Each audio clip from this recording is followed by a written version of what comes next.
मित्रों, परीक्षा उसी विद्यार्थी की होती है जो पढ़ता है। जो पढ़ेगा ही नहीं वो क्या परीक्षा देगा।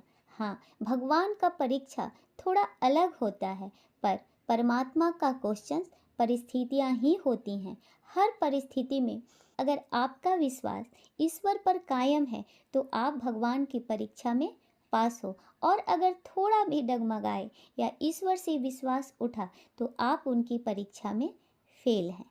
तो आज मैं आपको बताऊंगी कि भगवान जब परीक्षा लेते हैं तो कैसे आपकी परीक्षा लेते हैं, और आप जान पाएँ कि भगवान आपकी परीक्षा ले रहे हैं और उस समय आपके साथ क्या क्या होने लगता है। पर वीडियो शुरू करने से पहले जय भोलेनाथ दोस्तों, मैं मंजू कुमार आप सभी को अपने शिव परिवार चैनल में दिल से स्वागत करती हूँ। कैसे हैं आप सब, तो ये बताने के लिए कमेंट बॉक्स में जय भोलेनाथ ज़रूर लिखिएगा।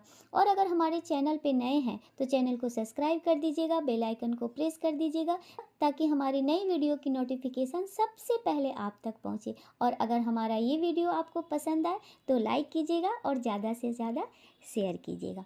तो चलिए दोस्तों, वीडियो शुरू करते हैं। मित्रों, प्रत्येक साधकों और भक्तों के जीवन में कुछ ऐसे कठिन पल आते हैं, ऐसी विकट परिस्थितियां आ जाती हैं कि व्यक्ति टूट जाता है, उनका भगवान से विश्वास उठ जाता है। कई भक्त तो इन कठिन समय में ऐसे हो जाते हैं कि ईश्वर का नाम लेना छोड़ देते हैं, नास्तिक हो जाते हैं, क्योंकि वे समझ ही नहीं पाते हैं कि उनके साथ ये सब क्या हो रहा है। जो लोग निरंतर पूजा पाठ करते हैं तो वो ये सोच लेते हैं कि हमारे साथ कभी कुछ बुरा होगा ही नहीं।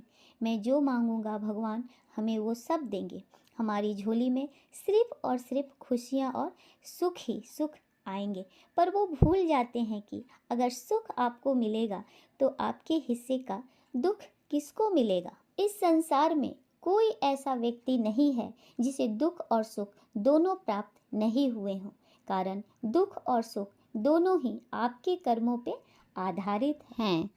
कोई व्यक्ति लगातार ऐसा कोई कर्म नहीं कर सकता जिसे सिर्फ और सिर्फ सुख की ही प्राप्ति हो, और कोई भी व्यक्ति लगातार ऐसे कोई कर्म नहीं कर सकता जिससे उसे दुख ही दुख मिले। कहने का मतलब है कि यह एक प्रकृति का नियम है।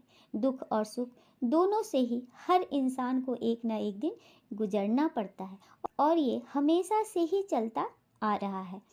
पर हर परिस्थिति में आपका भरोसा विश्वास भगवान पर कायम होना चाहिए। आपने सुदामा जी के बारे में सुना होगा, कितनी गरीबी से वो और उनका पूरा परिवार जी रहे थे, पर उन्होंने कृष्ण भगवान पर से अपना विश्वास नहीं छोड़ा। वो भूखे पेट भी कृष्ण भगवान को याद करते रहे। बाद में भगवान कृष्ण ने सभी सुख उनको प्रदान किए।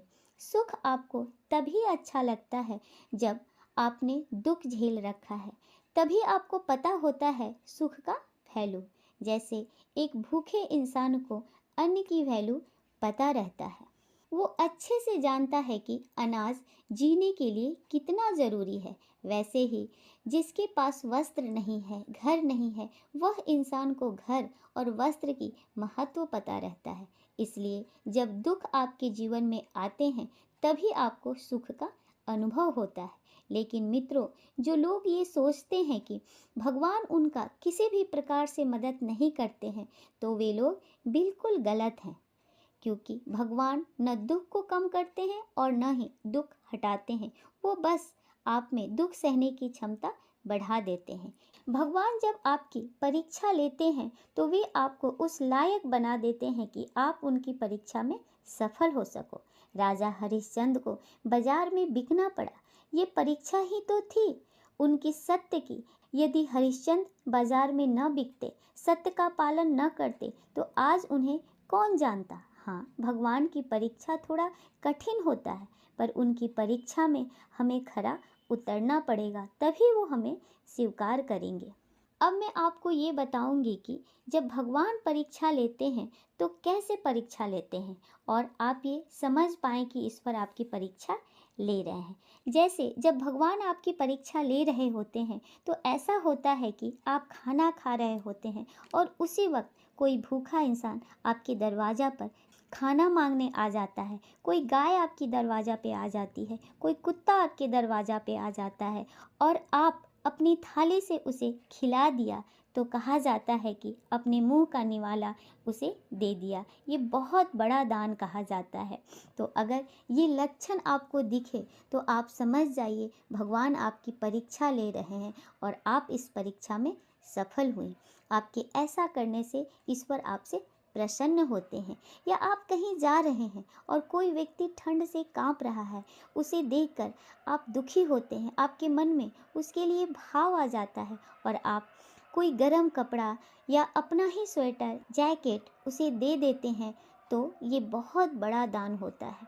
किसी भूखे को खाना खिलाना, किसी नंगे का तन ढकना बहुत बड़ी दान होती है। कहने का मतलब है परमात्मा की बनाई हुई चीज़ें, जैसे जीव जंतु जितने भी लोग असहाय हैं, खाने में असहाय हैं, पीने में असहाय हैं, कपड़ा लत्ता लेने में असहाय हैं, दवा दारू कराने में अपना असहाय हैं, पढ़ाई लिखाने करने में या करवाने में असहाय हैं, तो उस समय उस असहाय व्यक्ति का मदद करना, ज़रूरतमंदों की ज़रूरतें को पूरा करना सबसे बड़ा दान होता है। और ऐसी दान से भगवान खुश होते हैं और आप भगवान की परीक्षा में सफल होते हैं। तो कभी भी भगवान पर से विश्वास मत तोड़ना, क्योंकि सदैव वो आपके साथ रहते हैं, भव से पार वो कराते हैं आपको। भगवान आपके भौतिक जीवन को तो सुखमय बनाएंगे ही, साथ में आध्यात्मिक जीवन को भी सुखमय बनाकर आपको स्वर्ग लोक की प्राप्ति कराते हैं। दुख और सुख तो सबके घर में आता ही है, पर भगवान किसी न किसी रूप में सदैव आपकी रक्षा करते हैं, ये उम्मीद उन पर बनाए रखना।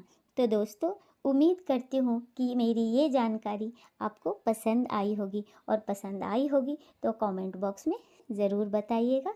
फिर मिलती हूँ एक नई वीडियो में, तब तक के लिए धन्यवाद। जय भोलेनाथ।